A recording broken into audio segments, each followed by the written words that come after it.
السلام علیکم ورحمۃ اللہ وبرکاتہ۔ میری یوٹیوب فیملی، اللہ تعالیٰ سے امید ہے کہ آپ سب خیریت سے ہوں گے۔ میں بھی اللہ تعالیٰ کے فضل و کرم سے اور آپ سب کی دعاؤں سے بالکل خیریت سے ہوں۔ میری اللہ تعالیٰ سے دعا ہے کہ اللہ تعالیٰ آپ سب کو صحت اور تندرستی عطا فرمائے، اور آپ سب کی جتنی بھی پریشانی، مصیبتیں، تکلیفیں ہیں، اللہ تعالیٰ ان کو اپنے فضل و کرم سے دور فرمائے۔ یوٹیوب فیملی، میری آپ سے ایک گزارش ہے، درخواست ہے کہ اگر آپ کو میری یہ ویڈیوز پسند آتی ہوں تو ان کو ضرور لائک اور شیئر کر دیا کریں، اور ساتھ ہی سبسکرائب کے بٹن کو بھی دبا دیا کریں تاکہ میرے آنے والی ویڈیوز آپ تک پہنچتی رہیں۔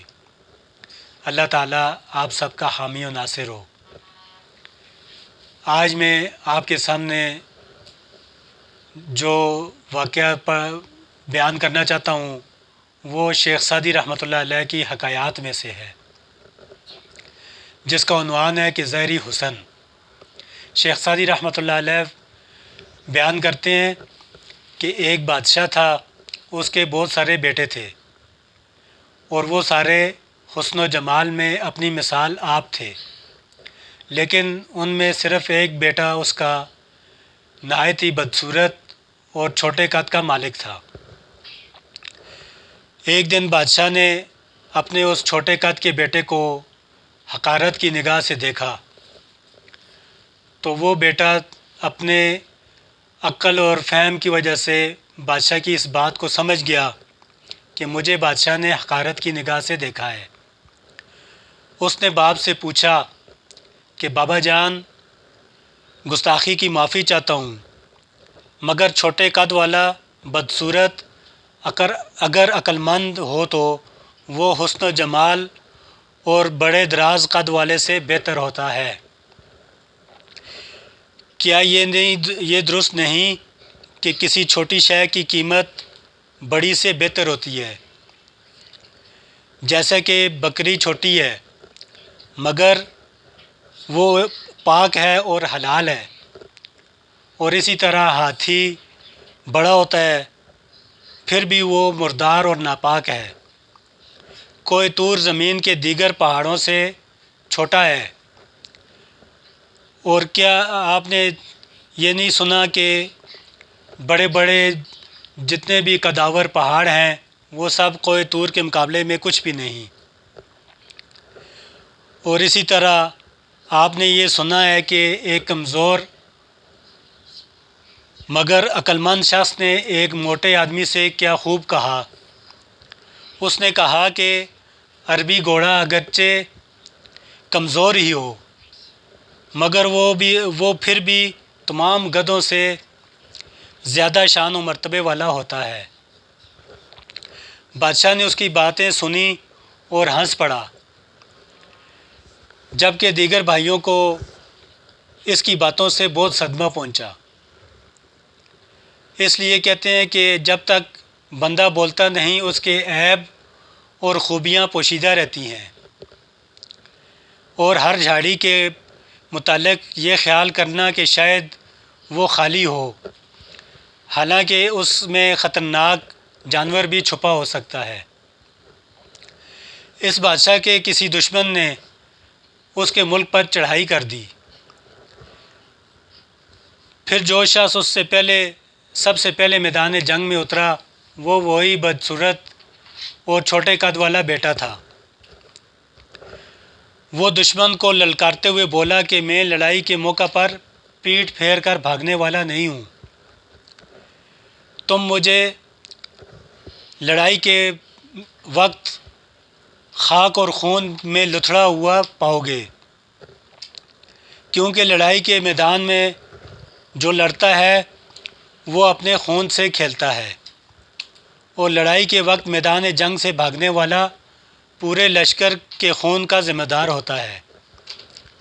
یہ کہہ کر وہ دشمنوں پر جھپٹ پڑا اور ان کے کئی سرماؤں کو قتل کر کے اپنے باپ کے پاس واپس لوٹا، اور باپ کے قدم چوم کر عرض کرنے لگا کہ ابا جان، آپ نے میرے کمزور جسم کو میری کمزوری سمجھا اور موٹاپے کو حسناً خیال کیا، جبکہ حقیقت یہ ہے کہ پتلی کمر والا گھوڑا لڑائی میں جو کام کرتا ہے وہ کام موٹا تازہ نہیں کر سکتا۔ دشمن کے سپاہی تعداد میں زیادہ تھے، جبکہ اس بادشاہ کا لشکر تعداد میں کم تھا۔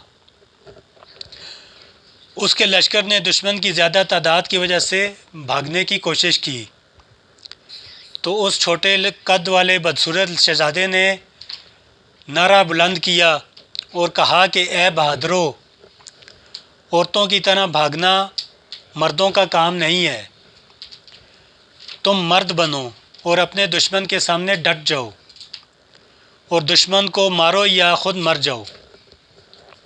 اس کا یہ کہنا تھا کہ اس کے لشکر کا حوصلہ بڑھ گیا اور اس نے ایک ہی حملے میں اپنے دشمن کے ہوش اڑا دیے اور فتح ان کا مقدر بن گئی۔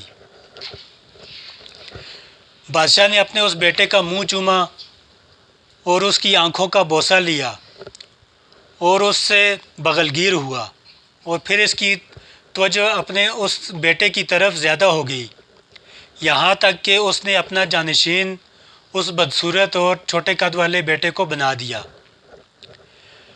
اب اس کے بھائیوں نے اس سے حسد کرنا شروع کر دیا اور اس کو کھانے میں زہر دے کر اسے مارنا چاہا۔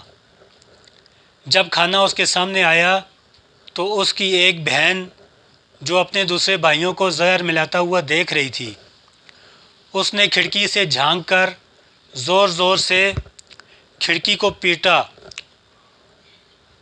تو وہ بدصورت شہزادہ اپنی ذہانت کی وجہ سے سمجھ گیا کہ اس کھانے میں کچھ ملا ہوا ہے، تو اس نے وہ کھانا نہیں کھایا اور یہ کہا کہ کیا یہ بہتر ہے کہ عقل مند مر جائیں اور بیوقوف ان کی جگہ آ جائیں۔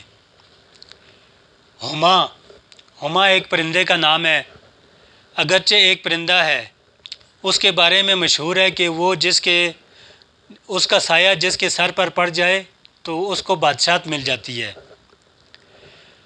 وہ اگر اس دنیا سے ختم بھی ہو جائے تو پھر الو جو کہ نوست کی علامت سمجھا جاتا ہے، اس کے سایہ میں بھی آنا کوئی پسند نہیں کرے گا۔ بادشاہ کو اس بات کا علم ہوا تو اس نے اپنے تمام بیٹوں کو سزا دی اور اپنے ملک کو اپنے تمام بیٹوں میں تقسیم کر دیا۔ اس طرح اس فتنے کا سدباب کیا تاکہ یہ فتنہ ختم ہو، اور یوں جھگڑا ختم ہوا۔ مثل مشہور ہے کہ 10 فقیر ایک کمبل میں سما سکتے ہیں، لیکن 2 بادشاہ ایک ملک میں ہرگز نہیں رہ سکتے۔ اللہ تعالیٰ کا نیک بندہ اگر آدھی روٹی کھا لے تو باقی آدھی مسکینوں میں تقسیم کر دیتا ہے، لیکن بادشاہ اگر ایک ملک پر قبضہ کر لے تو وہ دوسرے ملک پر قبضہ کرنے کی فکر میں لاحق ہو جاتا ہے۔ شیخ سعدی رحمۃ اللہ علیہ اس عقائد میں فرماتے ہیں کہ ظاہری حسن پر نازاں ہونے والے کو علم ہونا چاہیے کہ ظاہری حسن عارضی ہے، اور کسی کو حقیر نہیں جاننا چاہیے، بلکہ اللہ تعالیٰ کا شکر ادا کرنا چاہیے کہ اس نے اسے حسن و جمال سے نوازا ہے۔ تو میرے پیارے بہنوں، بھائیوں اور دوستو، اس واقعے سے ہمیں یہ سبق ملتا ہے کہ ہمیں اپنی خوبصورتی پر، اپنے حسن و جمال پر بالکل بھی ناز نہیں کرنا چاہیے، کیونکہ یہ ساری نعمتیں اللہ تعالیٰ کی دی ہوئی ہیں۔ اللہ تعالیٰ اگر کسی کو حسن دے سکتا ہے تو اس سے چھین بھی سکتا ہے۔ تو میری اللہ تعالیٰ سے دعا ہے کہ اللہ تعالیٰ ہمیں جو کچھ کہا، جو کچھ سنا، اس پر عمل کرنے کی توفیق عطا فرمائے، اور ہمیں غرور اور تکبر سے بچنے کی توفیق عطا فرمائے۔ آمین ثم آمین، والسلام۔